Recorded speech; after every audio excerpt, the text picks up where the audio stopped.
고백해 여호와 이래. 주가 일하시네, 주가 일하시네. 주께 아끼지 않는 자에게 주가 일하시네, 주가 일하시네. 신뢰하며 걷는 자에게.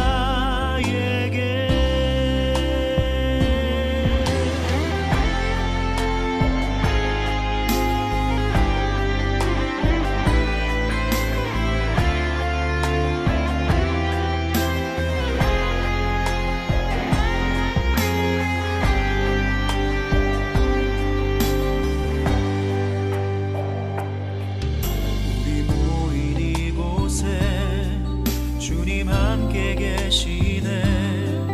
누리네 아버지 은혜.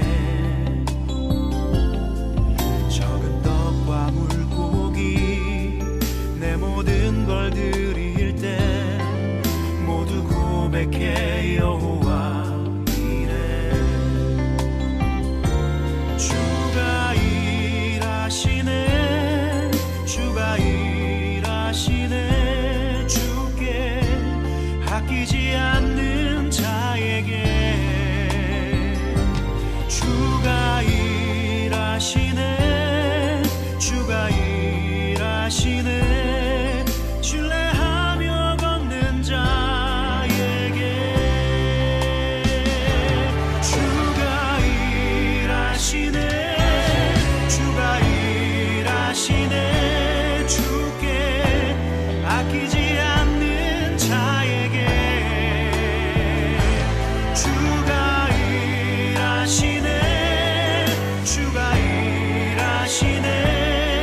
신뢰하며 걷는 자에게 주가 일하시네, 주가 일하시네. 주께 아끼지 않는 자에게 주가 일하시네, 주가 일하시네. 신뢰하며 걷는 자에게 신뢰하며 걷는 자에게 신뢰하며 걷는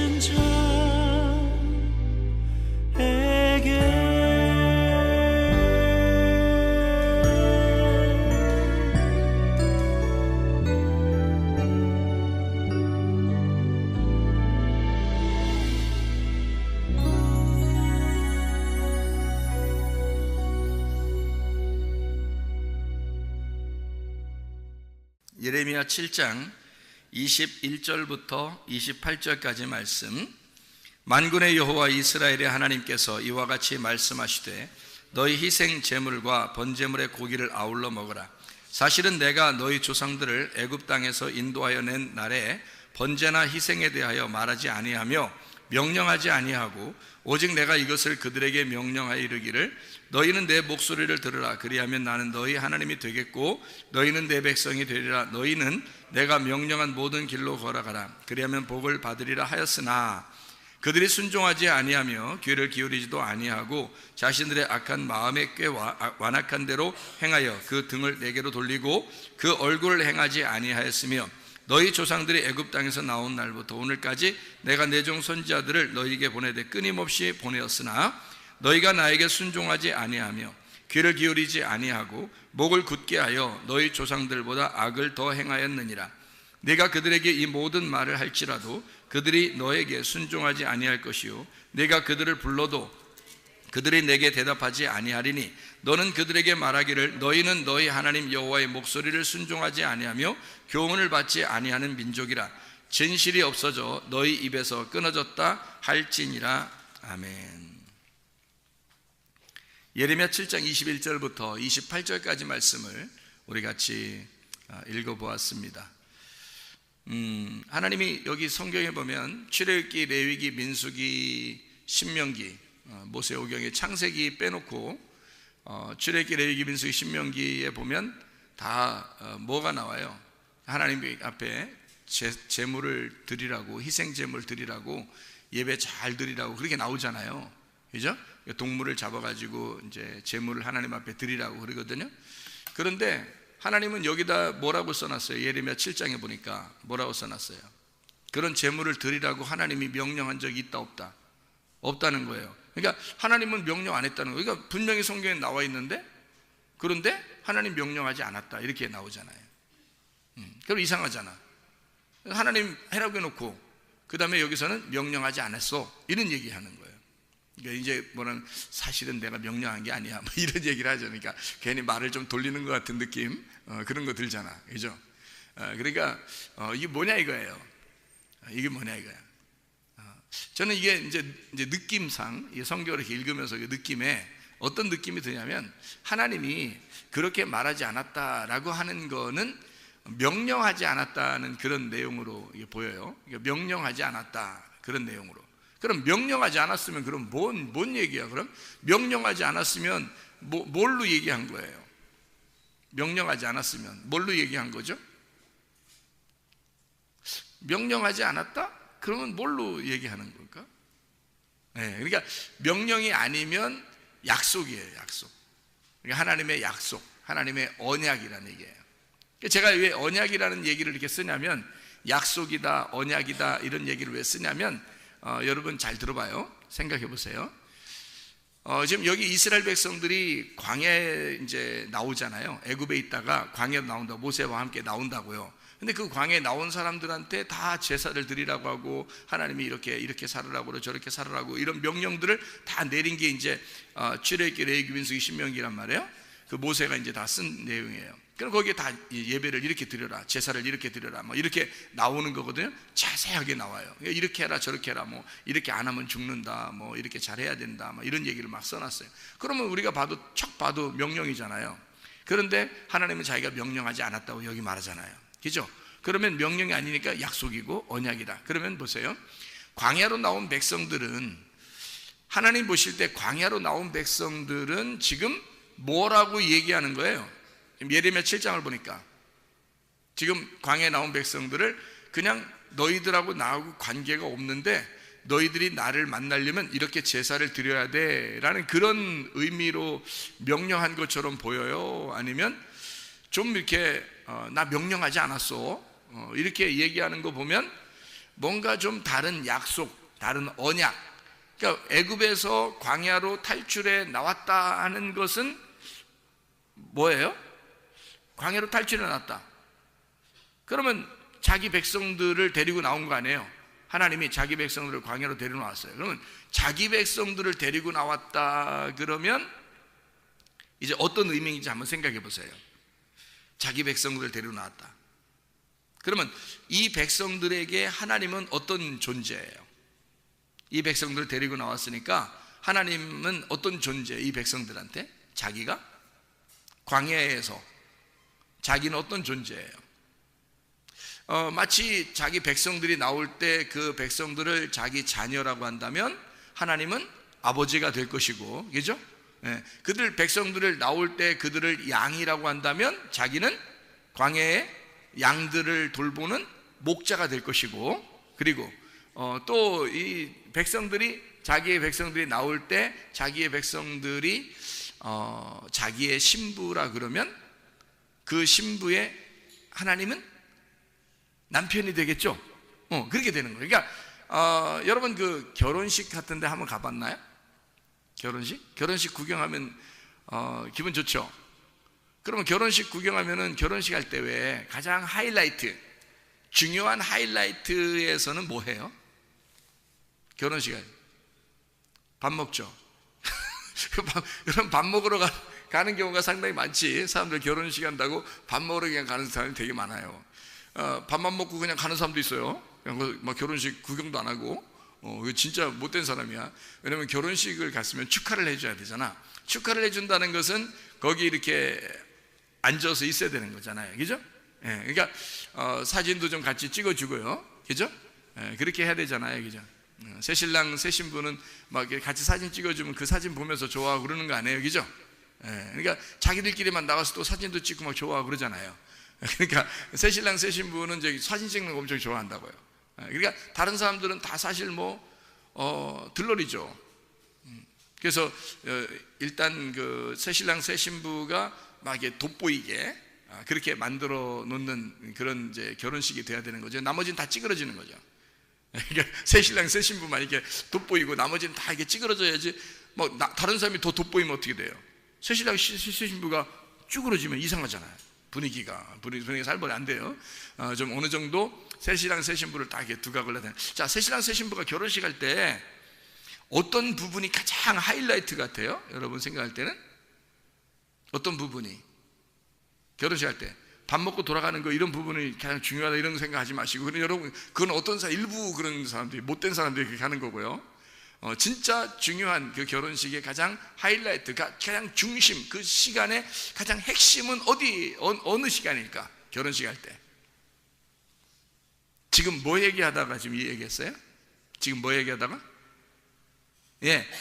하나님은 이 백성들에게 명령하지 아니하고 언약을 맺었다, 약속을 맺었다, 이런 얘기하다가 지금 이 얘기하는 거죠. 결혼 얘기. 그러면 결혼에서 가장 하이라이트는 뭘까? 어떤 시간? 무슨 시간? 언약하는 시간이에요. 둘이 약속하는 시간. 그것 때문에 결혼식 하는 거야.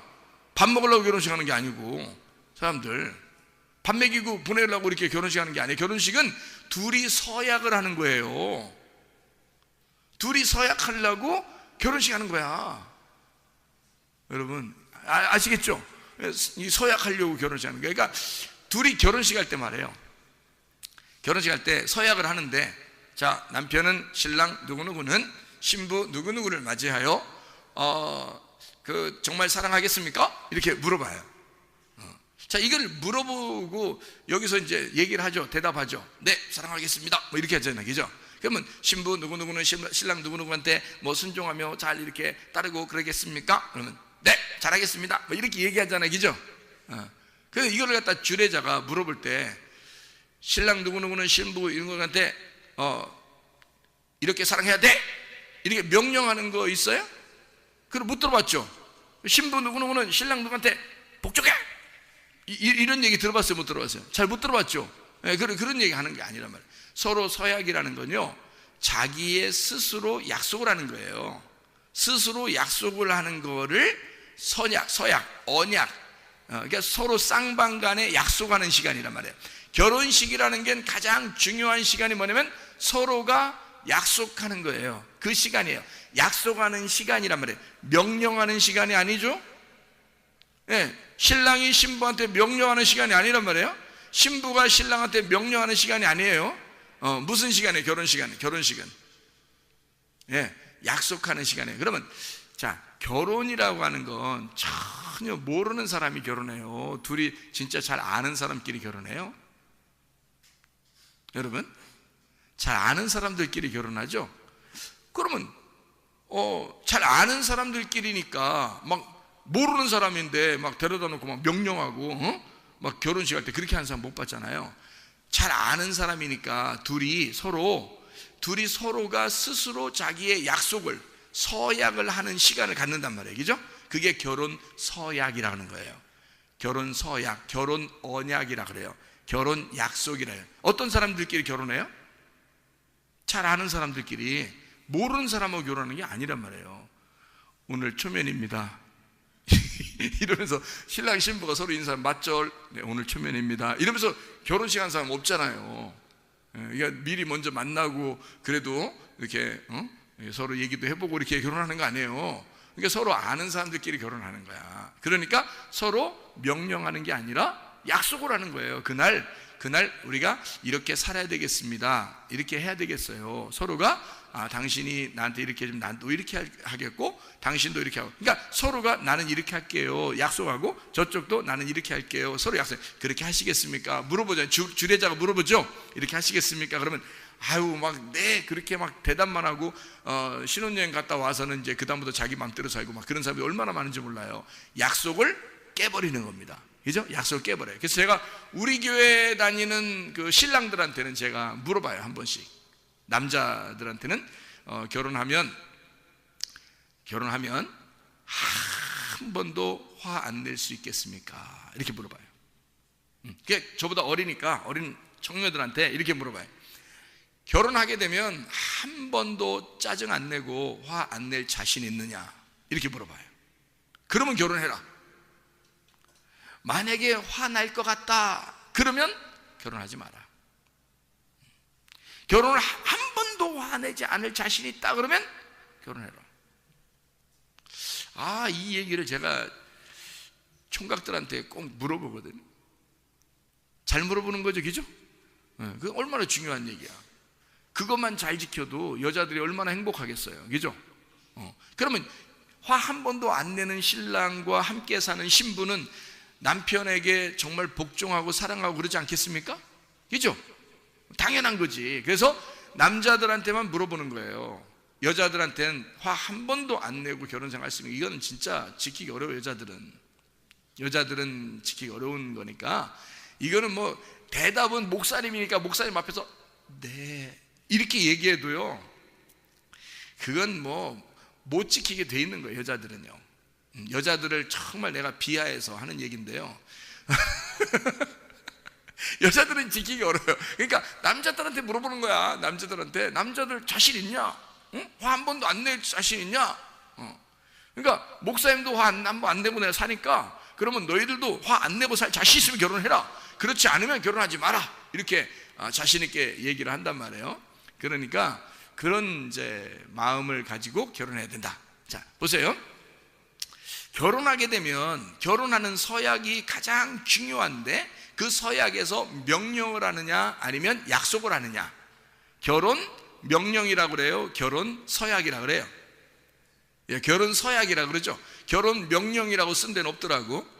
주례자가 이렇게 주례 이게 결혼서, 이게 결혼서 이렇게 주거든요. 이렇게 써가지고 사인해주고 이제 주는데, 그게 이렇게 거기 보면은 결혼 명령 이렇게 쓴 데가 없더라고요. 다 결혼 서약이라고 썼어요. 결혼 언약 이런 걸로 써 있어요. 그러니까 약속이죠, 그죠? 서로가 약속을 하는 거예요. 나는 이렇게 살겠습니다. 나는 이렇게 살겠습니다. 하고 약속을 하는 거거든요. 그게 얼마나 좋은지 몰라요. 자, 그러면 성경에서 제사를 드려라, 희생 제물을 드려라 라고 얘기하는 것은 하나님의 명령일까 서약일까? 네, 약속이라는 거죠. 그런 면에서 약속이라는 거예요, 제가 얘기하는 거는. 그러니까 애굽에서 이스라엘 백성들을 끌어낼 때, 일단 광야로 데리고 나왔을 때 하나님은 이스라엘 백성들을 뭐라고 여기냐면 양들을 데리고 나왔다. 자기 양들을 데리고 나왔다. 이렇게 생각하고요. 자기 자녀들을 데리고 나왔다. 이렇게 생각도 하고요. 자기 아내를 데리고 나왔다. 자기 신부를 데리고 나왔다. 이렇게 생각한단 말이에요. 신부 데리고 오면 하나님의 신랑인 거고, 자녀들 데리고 나면 하나님이 아버지가 되신다는 거고, 양들을 데리고 나왔다 그러면 하나님이 목자가 되신다는 얘기입니다. 그러면 광야에서 자, 누가 책임진다는 얘기예요? 자녀들은 아버지가 책임진다는 얘기고, 신부는 신랑이 책임진다는 얘기고, 그죠? 양들은 목자가 책임진다는 얘기야. 그러니까 양들한테 뭐라 그러냐면, 양들한테 야, 니네 말이야 광야로 나오면 이렇게 해야 돼. 목자가 아무리 명령해도 말이에요, 양들이 못 알아들어요. 양들이 못 알아들어. 못 알아들어. 그래서 그냥 목자 혼자 약속을 하는 거예요. 그냥 양들하고 같이 목자 혼자 약속을 하는 거야. 자녀들한테도 마찬가지야. 뭐 어린 애들한테 어른 아버지 엄마가 뭔 명령을 내려요? 약속을 하는 거죠. 그냥 아빠 엄마가 널 책임질 거야 이러면서 약속하고 이렇게 해줄게, 그런 게 하는 거죠. 신부한테 신부가 뭘 알아서? 신부가 뭘 알아, 여러분? 응? 여자가 이렇게 하면 이제 비하가 되는 거예요. 그러니까 여자에게 뭘 진짜 몰라서 그런 게 아니라, 남자가 내가 여자를 책임져야지, 그런 마음을 가지고 약속을 하는 거예요. 그게 이제 신랑의 약속이라는 거죠. 그러니까 명령이 아니라 약속이다. 다시 말하면 광야에 나온 백성들을 명령으로 생활하라고 하지 않고 언약으로, 결혼 서약으로 너희들 이렇게 약속하며 우리 서로 사랑하면서 살지 않겠냐 하면서 데리고 나온 거지 명령이 아니었다, 이런 얘기를 지금 하고 있는 거예요. 사랑해서 약속하는 거야, 이런 말이에요. 그러니까 명령하는 게 아니고 나는 너희들 이거 안 하면 너희들 죽일 거야, 막 패버릴 거야, 막 이런 명령이 아니고, 나는 너희들 정말 사랑하니까 광야에 나온 너희들과 함께 서로 약속하는 거야. 내가 너무 사랑하니까 서로 약속하자. 이건 결혼 관계야, 결혼 관계. 그래서 너희들 일단 데리고 나오면 내 백성으로 데리고 나온 거야, 내 아내로 데리고 나온 거야, 내 자녀로 데리고 나온 거야. 그러니까 결혼이야. 그러니까 이건 서로의 언약이고 약속인 거지. 무슨 말인지 알겠죠? 자, 명령이 아니고 약속입니다. 그러니까 하나님은 여기 성경에 나와 있는 모든 것들이 사실은 알고 보면 하나님은 명령한 것이 아니라 하나님은 나를 사랑해서 주신 약속들이 구약의 말씀이라는 거예요. 그러니까 구약의 말씀 어떻게 보면 막 무섭잖아요. 막 이렇게 아니면 막 패 죽일 거야, 막 이런 얘기 막 써있고 막 이러잖아요. 무섭잖아요. 근데 알고 보면 하나님이 사실 우리를 막 미워서 너 잘못하면 미워할 거야, 너 내 말 안 들으면 패버릴 거야, 막 이런 의도가 아니란 말이에요. 너와 내가 서로 사랑하는데 서로의 책임을, 사랑이라는 건 쾌락이 아니라 사랑이라는 건 서로의 책임이라는 게 있잖아. 그러니까 우리가 서로 책임을 지자는 그런 얘기고, 서로 통제하고 서로 질책하고 서로 다스리는 그런 다스림 속에, 통치 아래에 있는 것, 그런 약속을 서로가 하자, 그런 말씀들이란 말입니다. 자, 이해가 되겠죠? 그러니까 한마디로 말하면 하나님이 우리를 섬겨주겠다. 자, 왜? 우리가 못하니까. 우리가 할 수 있는 게 아니란 말이에요. 자, 우리가 하나님을 섬길 수 있겠어요? 못해요. 하나님이 다 하신 거야. 그래서 하나님이 너희들 못하니까 내가 내 아들을 보낼 거야, 이 땅에. 그래서 내 아들을 보내서 내 아들이 나에게 100% 순종할 수 있도록 만들어 줄 거야. 그리고 그 100% 순종한 아들을 너희들은 따라오기만 하면 돼. 그 양을 따라오면 돼. 첫 번째 양이니까, 이 어린 양 첫 번째 양을 따라오면 돼. 예수님을 따라가면 돼. 너희들은 예수님이 그렇게 순종하면서 갈 테니까 너희들은 뒤에서 쭉, 양들은 쭉 앞에 있는 우두머리 양을 쭉 따라오면 된다, 그런 얘기죠. 그러니까 예수님이 십자가 지고 가셨으니까 너희들도 너희 십자가를 지고 쭉 따라오면 돼. 그냥 순종은 누가 할 거니까? 예수님이 할 거니까. 예수님이 하나님 아버지에게 100% 순종을 하시고 성공하실 거니까. 그러니까 너희들은 그 예수님을 따라오면 돼 라고 하는, 다시 말하면 하나님이 자기가 자기를 순종하겠다라는 얘기입니다. 우리가 순종할 수 없으니까. 그게 빌립보서 2장 7절의 말씀입니다. 빌립보서 2장 7절의 말씀을 보면 이런 말씀이 있어요. 오히려 자기를 비워 종의 형체를 가지사 사람들과 같이 되셨고, 예수 그리스도가 이 땅에 오셔서 자기를 종으로, 자기의 섬김으로 오셨다라고 얘기하잖아요. 그렇죠? 다시 말하면 하나님의 명령은 인간이 할 수 없기 때문에 예수가, 하나님의 아들이 섬기겠다는 얘기입니다. 그러니까 하나님은 철저하게 너희들의 순종을 요구하는 게 아니라 하나님 아버지의 아들의 순종을 요구하신다는 얘기입니다. 그러니까 우리의 순종이 아니에요. 하나님 아들의 순종을 요구하신단 말이에요. 다시 말하면 이런 말이죠. 자, 명령을 하잖아요. 하나님이 자기 백성들에게 명령하는 것은 명령이 아니라 이 명령을 누가 지켜낸다? 자기 아들이 지켜낸다는 거예요. 자기 아들이 지켜내기 때문에 자기가 어떻게 보면 자기 아들에게 명령하는 거잖아요. 자기 아들만 지켜내는 거니까. 그러면 자기가 자기 아들에게 얘기한다는 건 누가 누구에게 얘기한다는 거예요? 자기가 자기한테 얘기하는 거예요. 왜? 자기 아들이 자기잖아. 하나님이 하나님의 아들에게 명령하는 거니까 하나님이 결국에는 자기가 자기에게 명령하는 거란 말이에요. 이해가 되겠죠? 우리에게 해달라고 하는 얘기가 아니라 자기가 자기 아들에게 명령을 함으로써 예수가 철저하게 자기가 하나님 아버지에게 자기를 종으로 들여 섬긴다 하는 말입니다. 자기가 자기에게 명령을 한단 말이에요. 예를 들어서 이런 거죠. 여러분, 명령이라는 건 누가 있어야 명령하잖아요. 야, 뭐 해야 돼? 뭐 이러면 누가 있으니까 하는 거지. 예를 들어서 산 꼭대기 올라가 가지고 말이야 혼자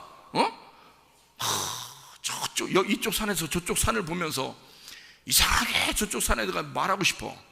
여기서 저쪽 산에다가 이야 너 말이야 그래서 이렇게 막 하는데 뒤에 등산하는 사람이 뒤에서 이렇게 올라오는데 갑자기 소리가 막 나는데 뭔가 막 우렁차게 뭐 누구한테 명령을 하는 그런 소리가 들려요. 그래서 뒤에 산에서 이제 등산하는 사람이 쭉 올라오면서 보니까 뭐가 막 그래서 막 하면서 막 명령을 하고 막 이러니까 뒤에 등산하러 올라온 사람들이 어떻게 해요? 끝까지 꼭대기까지 올라올까요? 아니면 올라오다가 멈칫할까요? 올라오다 멈칫해요. 뭔가 소리가 막 이상한 소리가 나는데 혼자 있는데 혼자 누구한테 명령을 해. 가끔 보면 동네에서도 혼자 막 명령하면서 다니는 사람들이 있습니다. 꽤. 그럼 그런 사람들이 있으면 여러분이 막 가가지고 저랑 같이 이렇게 얘기 좀 하고 그럴까요? 뭐 이런 사람이 있어요? 이상하죠. 좀 이상하죠, 그죠? 좀 이상하니까 좀 가까이 이 사람이 막 명령하면서 막 쓰레기 주워가지고 던지면서 명령하면서 딱 우리한테 찾아오면 어떻게 해요? 쫓아오면 우리가 어떻게 해요? 아 반갑습니다. 뭐 오늘 초면에 서로 같이 커피 한잔 마실까? 이렇게 못한단 말이에요. 도망간다고, 그죠? 왜 그러세요? 왜 그러세요? 이런단 말이에요. 뭔가 이상하잖아요, 그죠? 뭔가 이상하잖아. 그러니까 누군가가 있어야, 상대방에 누군가가 있어야. 근데 참 이상, 이 동네 사람들 중에 참 그런 사람들 많더라고요. 혼자 말하고 다니는 사람 참 많더라고요. 혼자 말하고 다니는 사람들이. 그래서 난 전화하는 줄 알았어요. 그때 귀에 뭐 꽂아 있는 것도 없고 뭐 손에 들고 있는 것도 없는데 혼자 뭘 얘기를 하면서 다니는데, 그러면 아니면 이제 기도를 하든지 뭐 이런 사람들이 혹시 걸어다니면서 기도해야 됩니다 이런 거 하면 교회에서 배워가지고 걸어다니면서 기도할 수도, 그렇게 생각도 했는데 알고 보니까 그냥 눈 뜨고 눈을 45도 위쪽으로 뜨면서 이렇게 뭔 얘기하면서 이렇게 하는 그런 사람들이 상당히 좀 있더라고요. 그런 사람 여러분이 어떻게 가까이 하고 싶어요? 아니면 조금 거리를 좀 두고 싶어요? 거리를 좀 두고 싶잖아. 자, 아무도 상대편이 없는데 혼자 말하는 거야. 혼자 말하면서 돌아다니는 거야. 이상하잖아요, 그죠? 명령이라는 건 상대방이 있어야 합니다. 약속도 상대방이 있어야 약속하는 거예요. 혼자는 약속하는 게 아니고 혼자 명령하는 게 아니거든요. 명령은 누군가가 있어야 되거든요. 생각해 보세요. 자, 성경 창세기에 1장에 보면 명령이 나와야 안 나와요? 명령이 창세기 1장에 나와야 안 나와요? 명령이 나와요. 자, 그러면 명령이 어떤 명령이 나와요?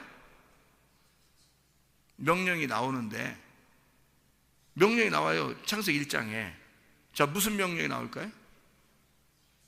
첫째 날 빛이 있으라.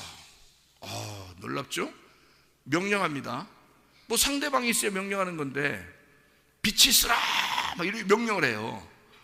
그러니까 빛이 있으라라는 말은 결국 하나님이 혼잣말이에요? 아니면 누군가를 대상으로 명령을 지금 하고 있는 거거든요. 그러면 하필이면 다른 걸 명령하는 게 아니라 빛이 있으라라고 명령을 한단 말이에요. 그러면 뭐가 있기 때문에 빛이 있으라고 명령을 한 거잖아요. 잘 생각해 보세요. 뭐가 있기 때문에 빛이 있으라고 명령했어요? 창세기 1장 2절에 어둠이 있기 때문에 창세기 1장 3절에 빛이 있으라고 명령한 거라는 거지. 그러니까 누구한테 명령한 거예요? 누구한테? 무슨 대상이 있으니까 명령을 한 거 아니야. 그러니까 지금 누구한테 명령을 한 거야? 하나님은 빛이 있으라 그랬으니까. 누가 있으니까 얘기한 거잖아.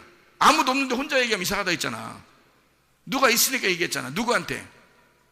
어둠이 있으니까. 어둠한테 빛이 있으라고 그런 거야.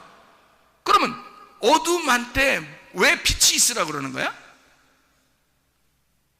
하나님이 자기가 나는 빛이야, 너희들은 어둠인데 나는 빛이야. 그러면 아무도 사람이 없는데 그냥 어둠이라는 땅에 어둠에다가 그냥 빛이 있으라 그러는 거예요. 그 말은 무슨 말이냐면 거기 아무도 없는데 혼자 명령한 거야. 누구한테 명령한 거예요? 누구한테? 자기가 자기 아들한테 명령하는 거야. 그래서 요한복음 1장에 하나님의 아들이 빛으로 오셨다 그러는 거예요. 그러니까 자기가, 아버지가 아들한테 너 비다 있어라 이 말이야. 자, 너는 생명이 되어라 이 말이죠. 너 빛이 있어라. 빛을 주어서 어둠에게 이 빛이 나가서 살게 해라 그 말이에요. 그러니까 아버지가 자기 아들에게 명령한 거, 한마디로 말하면 자기가 자기에게 명령한단 말이에요. 헛소리 하는 게 아니고요. 진짜 빛이 있으니까. 아무도 없는데 그냥 눈 45도 위에 뜨고서 그냥 걸어가면서 혼자 말하는 사람은 아무것도 안 생기는데 그냥 얘기하는 거잖아. 근데 빛이 있으라니까 진짜 빛이 있었잖아. 이거는 진짜 있는 거란 말이에요. 그러니까 이거는 헛소리가 아니라고. 자기가 자기 아들에게 명령하는, 자기가 자기에게 명령하는 거란 말이에요. 자기가 모든 것을 내가 살리겠다, 내가 빛을 주겠다, 내가 생명을 주겠다, 내가 생명을 줘서 살게 하겠다. 한마디로 말하면 어둠이 있는 곳에 내가 나에게 명령함으로 어둠을 내가 살려주겠다, 어둠을 내가 섬겨주겠다 하고 명령하신다는 거란 말입니다. 자, 다른 사람에게 얘기한 게 아니고 자기가 자기에게 명령하는 거라고. 왜? 어둠을 살려줘야 하니까. 그게 빛이 나가야 살려지니까. 자, 무슨 말인지 알겠죠? 사람들이 행하라는 얘기가 아니란 말이에요. 사람들에게 명령하는 게 아니고 자기가 자기에게 명령하는 것이다. 한마디로 말하면 자기가 자기를 섬기는 것이다 이거야. 하나님의 아들이 하나님 아버지를 섬기듯이. 그러니까 보세요. 자, 아들에게 아버지가 얘기했어요. 그러면 그 아들이 분명히 아버지 말을 순종하고 따를 것이라고 인정하기 때문에 얘기했다. 그러면 서로가 어떤 관계가 있다는 거예요? 서로가 신뢰 관계가 있다는 얘기야. 믿는다는 얘기야. 나는 아들을 믿어. 내가 말하면 이렇게 할 거를 내가 믿어. 그러면 아들이 분명히 이렇게 할 거야. 그러면 명령하죠. 그러면 서로 약속을 하죠. 그러니까 서로가 서로에게 약속의 관계가 되면 서로가 믿는 거란 말이에요. 서로 신뢰가 되는 거란 말이에요. 이런 믿음의 관계가, 서로에게 믿음이 필요한데 이 믿음은 언제 생기는 거야? 어떻게 할 때 생긴다고 그래요? 믿음이 어떻게 할 때 생기는 거예요? 말씀을 들을 때 믿음이 생긴대요.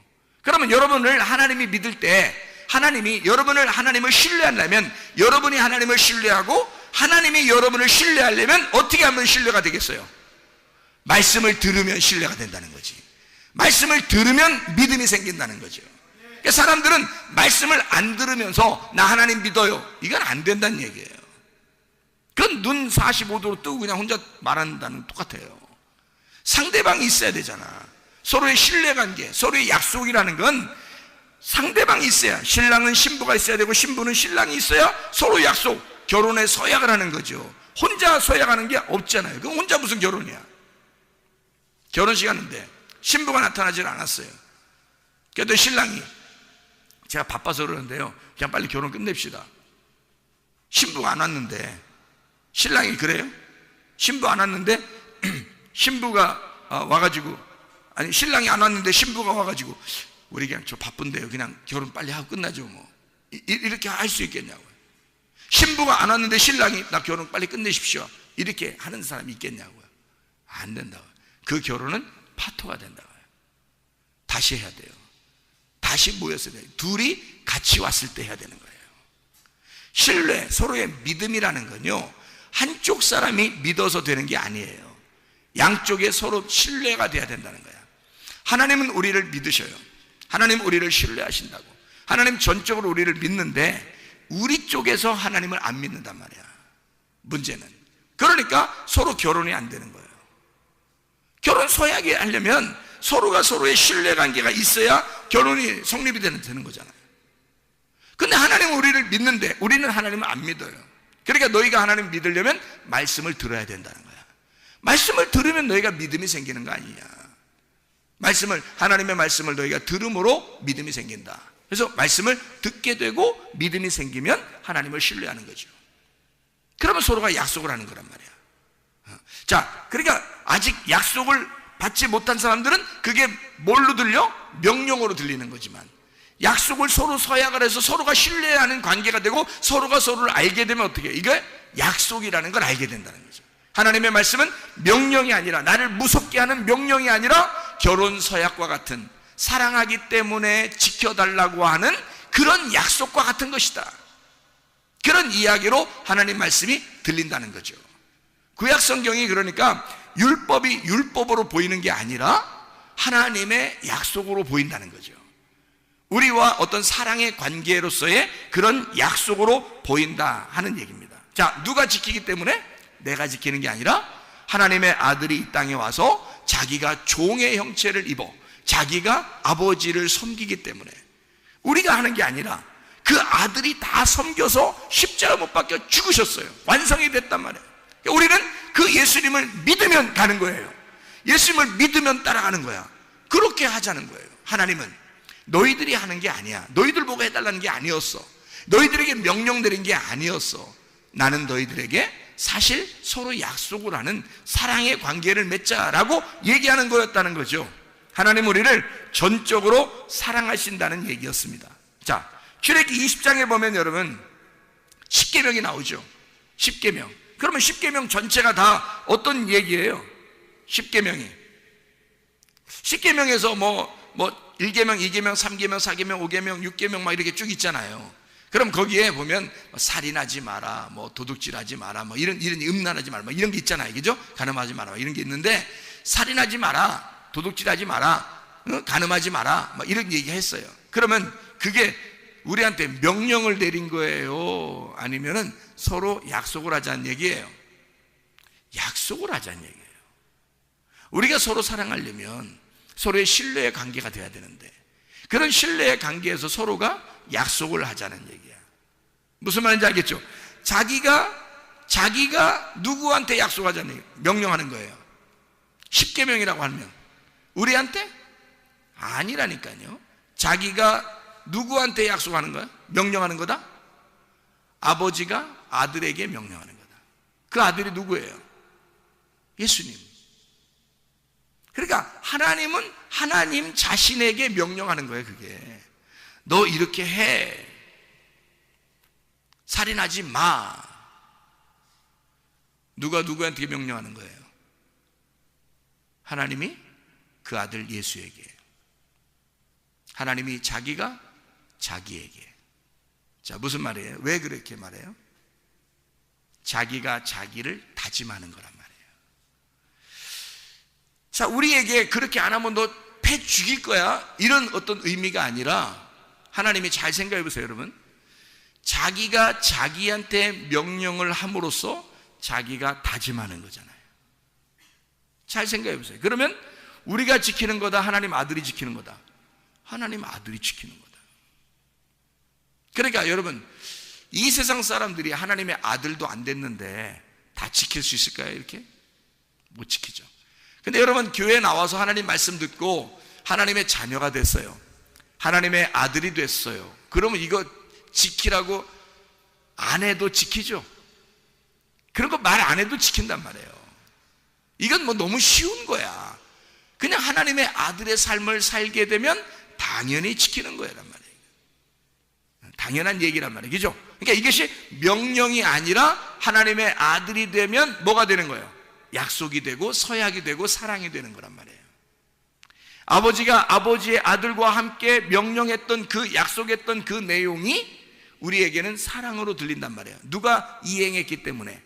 그 아들 예수가 다 이행했으니까, 그 아들 예수가 다 실천했으니까 우리는 너무 사랑스러운 거야, 그 아들 예수가. 그러니까 예수를 너무 사랑하니까 그 아들 예수를 나의 신랑으로 받아들이는 거야. 그러면 그 아들 예수 신랑을 너무 사랑하잖아, 우리가. 그러니까 너무 사랑하니까 그냥 어떻게든지 잘해주고 싶은 거예요. 그죠? 그게 사랑이란 말이에요. 사랑하면 뭐든지 해주고 싶으잖아요. 명령하는 게 아니죠. 야, 너 교회 열심히 다녀. 그리고 열심히 헌신하고, 기도회 열심히 해. 뭐 예배 이렇게 드려. 제사는 이렇게 드려야 된다. 그렇게 안 되죠. 그런 얘기가 아니죠. 사랑하게 되면, 사랑하는 관계가 되면 그냥 사랑하고 싶은 거예요. 더 해주고 싶은 거예요. 그죠? 그런 관계로 바뀌겠죠. 하나님의 아들이 되면요. 그 아들 예수 그리스도만 잘 받아들이면 그런 관계로 변하는 거죠. 다시 말하면 살인하지 마라. 하나님은 사랑이니까. 그러면 뭐 어떻게 살아란 얘기예요? 사랑으로 살아란 얘기죠. 사랑으로 하나님이 살겠으니까 너희들도 사랑하며 살아라. 그 말 아니에요? 그죠? 하나님이 자기가 나는 사랑하며 살 거야. 그런 결심이잖아요. 서로 결혼하면서 약속하면서 그런 얘기야. 너 살인하지 마. 너 사랑해야 돼. 이 말이 아니라 난 너 사랑하며 살 거야. 난 내 결심한다. 나 살인 안 해. 살인하지 마. 살인하지 마. 나 사랑하며 살 거야. 너도 날 사랑하면서 살아. 얼마나 좋은 얘기예요. 내가 너 사랑할 거야. 살인하지 마. 사랑할 거야. 자, 그런 얘기죠. 자기가 모든 것을 하겠다고 하는 다짐이란 말이에요. 약속. 자기가 섬겨주겠다. 명령이 아니라 잘 섬겨주겠다. 요한복음 2장에 보면 가나의 혼인잔치가 나옵니다. 거기에 막 물이 포도주로 변했습니다. 포도주가 다 떨어지니까 물이 포도주로 변해요. 예수님이 어떤 마음으로 그걸 다 해줬을까요? 혼인잔치인데 포도주가 떨어지니까 너무 삭막하잖아. 그러니까 예수님이 어떤 마음으로, 하나님의 어떤 마음을 가지고 있으니까 물이 포도주로 변하게 해서 그 잔치를 흥을 돋고 왔나요? 하나님의 사랑의 마음이 예수님을 감동했다는 말입니다. 그죠?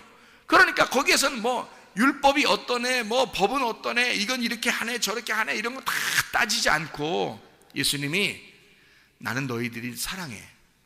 나는 너희를 사랑하러 왔어. 모든 이 세상의 율법은 내가 지킬 거야. 그리고 내가 그 율법 안에서 죽을 거야. 그러니까 나는 너희를 사랑하기만 하면 돼. 너희들도 내 피를 마시고 내 살을 먹음으로써 서로 잔치가 끊어지지 않고 서로 사랑했으면 좋겠어.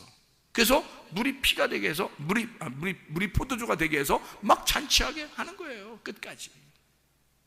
가나의 혼인잔치죠. 하나님의 사랑을 그냥 보여주는 거예요. 요한복음 4장의 사마리아 여자한테 뭐예요? 아랫물을 떨어온 여자한테 내가 우유물을 주고 싶어. 네가 내가 누군 줄 알았다면 위에 있는 생수를 달라고 했을 거야. 예수님이 뭘 주고 싶은 거예요? 진짜 물 주고 싶어서 그런 거예요. 진짜 사랑을 주고 싶어 그런 거예요. 하나님 아버지의 사랑을 깨닫게 해주고 싶은 거 아니에요. 그죠? 하나님 아버지의 사랑을. 너 나한테 구해야 된다. 물 좀 구해야 된다. 뭐 이런. 아니 여자가 안 구할까 봐 막 구하라고 그러는 거예요? 여자가 안 구할까 봐? 예수님이 먼저 물어보잖아요. 네가 내가 누군 줄 알았다면 나한테 물 좀 달라고 했을 건데 하면서 왜 괜히 그 말해요? 왜 괜히 그 말해? 물 주고 싶으니까 그런 거예요. 위에 있는 생수를 주고 싶으니까 그런 거예요. 그 말은 지금 자기가 온 목적이 뭐야? 사랑하고 싶은 거야. 하나님의 사랑을 가지고 온 거야. 그래서 자기는 사랑하는 거예요. 너 매일마다 물 들어오지? 난 널 정말 사랑하는데 내가 주는 물을 마시고 살았으면 좋겠는데. 사랑하는 거예요. 다른 조건이 없어. 그냥 사랑하는 거야. 그게 주님의 마음이란 말이에요. 다른 뭐 어떤 명령, 너 이렇게 해야 돼, 저렇게 해야 돼, 뭐 그러면 내가 사랑해 줄 거야, 뭐 그러면 천국 가, 뭐 이런 얘기가 아니잖아요. 다른 거 안 해도 돼. 네가 나만 알면 되는데, 내가 누군지 알면. 근데 그거 몰라도 나는 너한테 사실 사랑을 주러 왔어. 그 말이잖아요. 누가 물어봤어요? 예수님한테? 안 물어봤어요. 예수님이 괜히 가가지고 물 좀 줘 그러잖아요. 여자가 먼저 안 물어봤어요. 예수님이 먼저 물어봤어요. 물 좀 줘라. 당신이 누군데 나한테 물 달라고 그래요? 부끄럽게. 그냥 물 좀 줘. 헛소리 하지 말고. 예수님이 그냥 괜히 말 걸고서 괜히 말을 하나씩 더 해요. 이 여자는 부끄러워서 말도 안 하려고 그러는데 예수님이 그냥 계속 말 걸어서 말한 거예요. 여자가. 그 말은 무슨 말이냐면 예수님이 둘 중에 누가 더 안 달란 거예요. 누가 더 막 마음이 더 막 간 거야? 예수님 쪽이 더 그런 거예요. 여자 쪽이 아니라 예수님 쪽이 계속 말을 꼬리를 물잖아. 말꼬리를 물고 말꼬리를 물고, 여자는 그냥 말 딱 끊고서 안 하려고 했어요. 근데 예수님은 계속 말꼬리를 물잖아요. 그죠? 그 말은 뭐예요? 대화 좀 더 하고 싶다는 얘기야. 자꾸 사랑하고 싶다는 얘기야. 자꾸 내가 말 좀 걸고 싶다는 얘기야. 얘기 좀 나랑 같이 더 했으면 좋겠다, 이런 얘기 안 해요. 예수님의 사랑입니다. 요한복음 5장에 보면 베데스다 연못에 38년 된 병자가 나옵니다. 그 사람을 치료하는데 어떤 율법적인 거나 뭐 어떤 조건이나 뭐 이 사람, 야 너는 뭐 죄 졌으니까 죄를 갖다 다 용서 빌고 회개하고 무릎 꿇고 3시간씩 기도하고 이렇게 하고 나한테 와라, 이런 얘기 안 하잖아요. 예수님이 그냥 지나가다가 38년 된 병자 그 사람을 콕 집어서 낫게 한단 말이에요. 그냥 낫게 해요. 아무 조건이 없었다는 얘기죠. 그죠? 자, 뭐 하러 오신 분이니까? 예수님은 사랑하러 내려오신 분이니까 그냥 사랑하고 싶어서 내려왔다, 그 말입니다. 요한복음 11장에도 뭐라고 그래요? 요한복음 11장에 보면 나사로가 부활했습니다. 죽은 나사로가 부활해요. 그러면 죽은 나사로가 어디 있었어? 어디 있었는지 몰라요. 죽은 나사로가 죽어서 어디에 있었다라고 하는 것은, 나사로라는 이름이 어디에 죽어서 어디에 있었다는 것은 딱 한 군데가 나오는 데가 있긴 있어요. 누가복음 16장에 19절부터 31절까지 말씀, 부자와 거지 나사로에서 그 나사로는 아브라함의 품이라는 낙원에 들어갔었어요. 그러니까 여기 예수님의 친구 나사로가 요한복음 11장에 죽었는데, 그 친구 죽은 나사로가 3일 동안 어딘가 있었어. 그렇죠? 3일 동안 어딘가 있었는데 어디 있었겠어? 같은 나사로가 있는 데 있었지 않겠어요? 아무래도 나사로가 있는 곳에 있는 거 아니에요. 그게 어디야? 아브라함의 품이라고 하는 낙원에 있었겠죠. 그죠? 3일 동안 거기에 있다가 예수님이 거기에 있는 나사로를 불러들인 거예요. 땅으로 다시. 이리 나와. 그러니까 무덤에 있는 나사로에게 명령했어요. 그러면 야 나사로야 나와라. 나사로는 그때 살아 있었어요? 죽어 있었어요? 아니, 여러분 잘 생각해 보라니까. 나사로가 무덤 안에 지금 죽어 있었어? 살아 있었어요? 죽어 있었는데, 죽어 있는 사람한테 예수님이 나사로야 나와라 그러면, 지금 죽어 있는데 죽어 있는 사람한테 나사로야 그러면 어떻게 벌써? 그럼 나사로야 하면 이제 뭐 혼이 막 다시 들어오고 막 살아나고 막 이렇게 막 다시 막 생명이 막 들어와서 막 뭐 한참 이렇게 막 움직이고 막 이렇게 막 이게 막 이게 탁탁탁 벌떡벌떡 이렇게 하다가 이제 이렇게 있다가 강시처럼 이렇게 일어났을 수도 있어요. 왜냐면 꼭 묶여 있으니까 이렇게 일어났을 수 있단 말이야. 에? 나사로야 하니까 이렇게 했다가 나사로야? 나 부르는 거 아니야? 이렇게. 그러면 일단 살아있는 나사로를 부른 거예요? 죽어있는 나사로를 부른 거예요? 죽어있는 나사로를 부른 거예요. 죽어있는 자가, 죽어있는 자 시체를 어디에 있어? 딴 데 있는데 죽어있는 시체한테 얘기했다는 말은 이상하잖아요. 자, 상대방이 있어야 명령을 할 거 아니에요.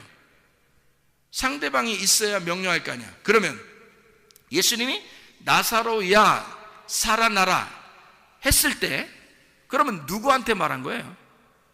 죽어있는 나사로인데? 지금 없어요. 혼이 떠나가 있어서 딴 데로. 여기는 지금 없단 말이야. 근데 없는데 거기다가 그냥 막 얘기한 거예요. 그러면 예수님이 이상한 분이야? 이상하죠?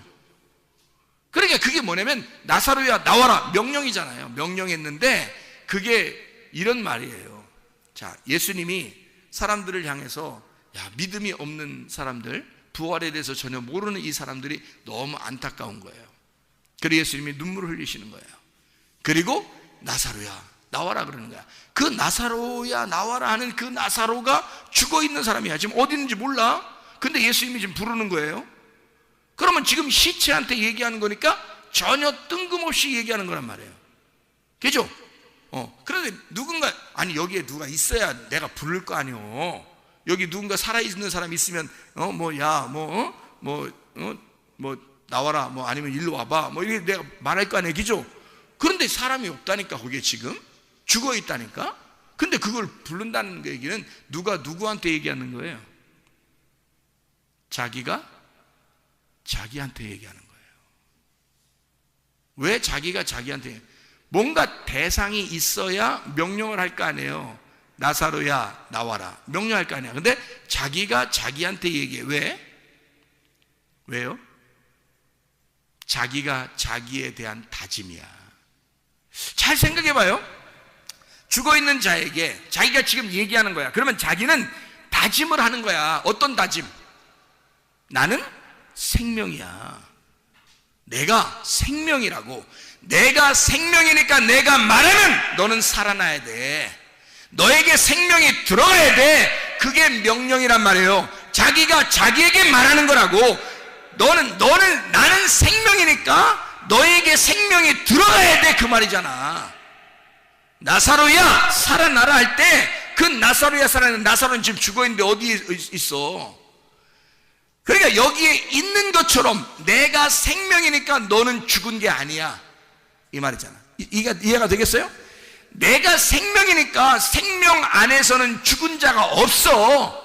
그러니 사람들이 볼 때는 죽은 자인데, 시체인데, 내가 내 생명이니까 내가 생명 안에서 너는 살아있는 자라고 부를 거야, 이 말이에요. 그러니 자기가 자기에게 말하는 거야. 내가 생명이니 생명을 받으라 그거야. 내 생명을 받으면 넌 살아나서 나온다. 그러니 나사로야 나와라 그러죠. 자기가 자기에게 명령하는 거예요. 너는 살게 될 것이다, 이거지. 너는 살게 될 것이다. 내가 생명이니까 너는 살게 될 거야. 다시 말하면 너 죽어 있는데 내가 내 모든 생명의 일을 내가 할 거야, 그 말이잖아요. 내가 생명이니까 내 생명의 일을 너에게 할 거야. 그게 자기의 섬김이죠. 나사로 보고 뭐 어떻게 하라는 게 아니에요. 예수님이 자기가 섬기러 왔으니까 내가 생명으로 너를 섬길 거야. 내 생명을 너에게 줄 거야, 그 말이죠. 자기의 섬김입니다. 요한복음 6장에 보면 5,000명을 먹입니다. 제자들에게 이 5,000명을 너희들이 먹여라 그래요. 그러면 제자들이 어떻게 먹여요? 그걸 갖다가. 근데 제자들이 이 보리떡 5개하고 물고기 2마리를 이제 띄어서 나눠주기 시작했어요.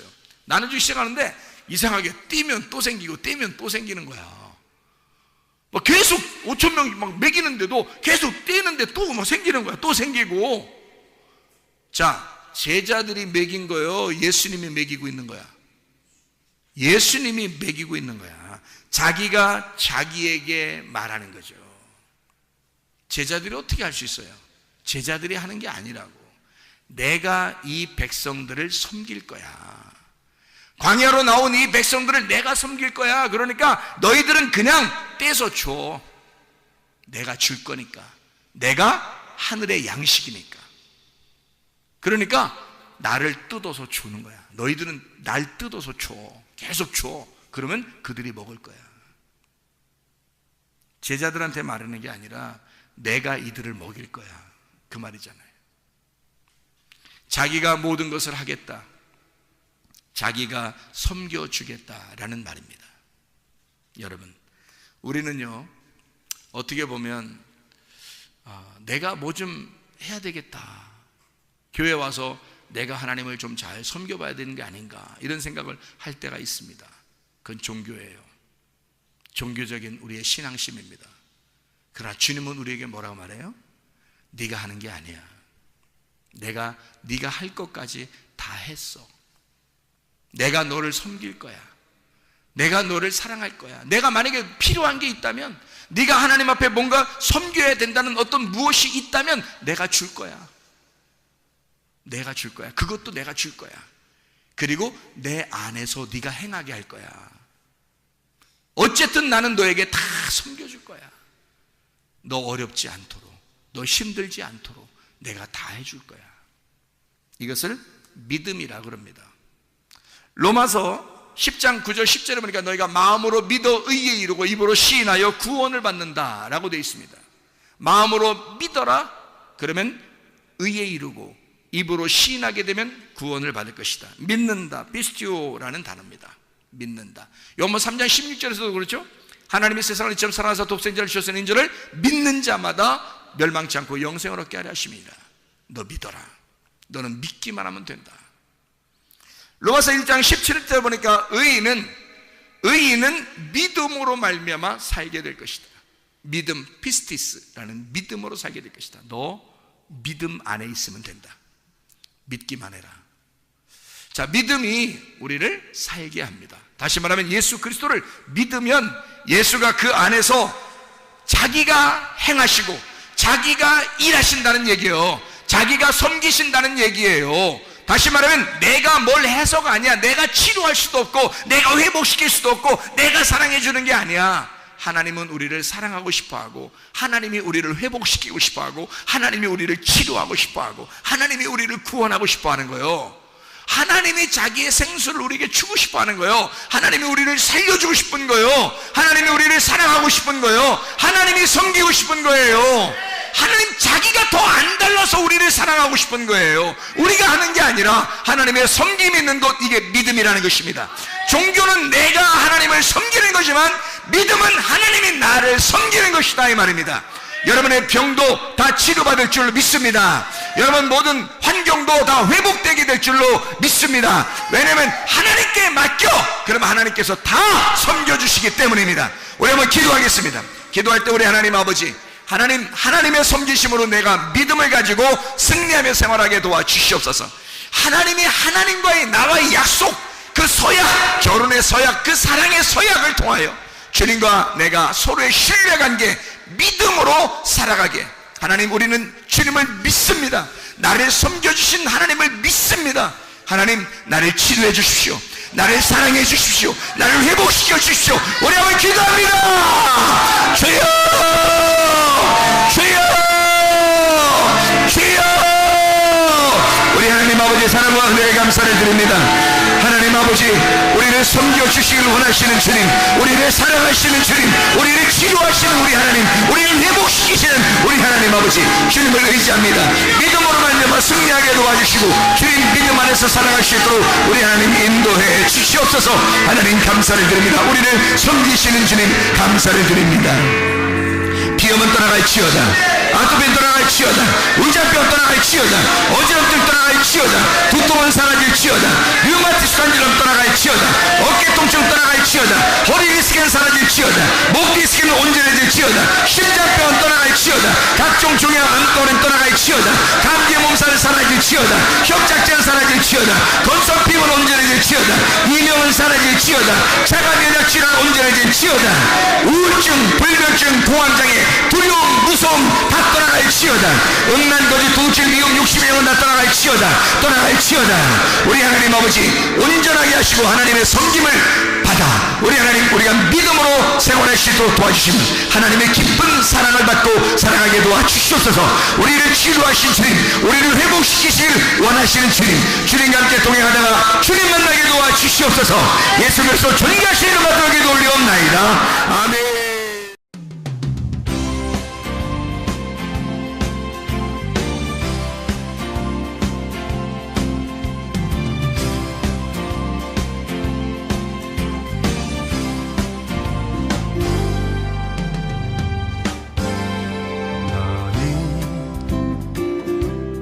너머로 뻗은 나무 가지에 푸른 열매처럼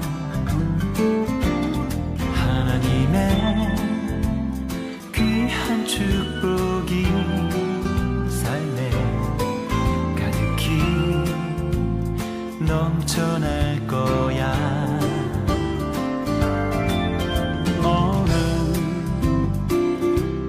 시련이 와도 능히 이겨낼 강한 발이 있어. 전능하신 하나님께서 너와 언제나 함께 하시니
가도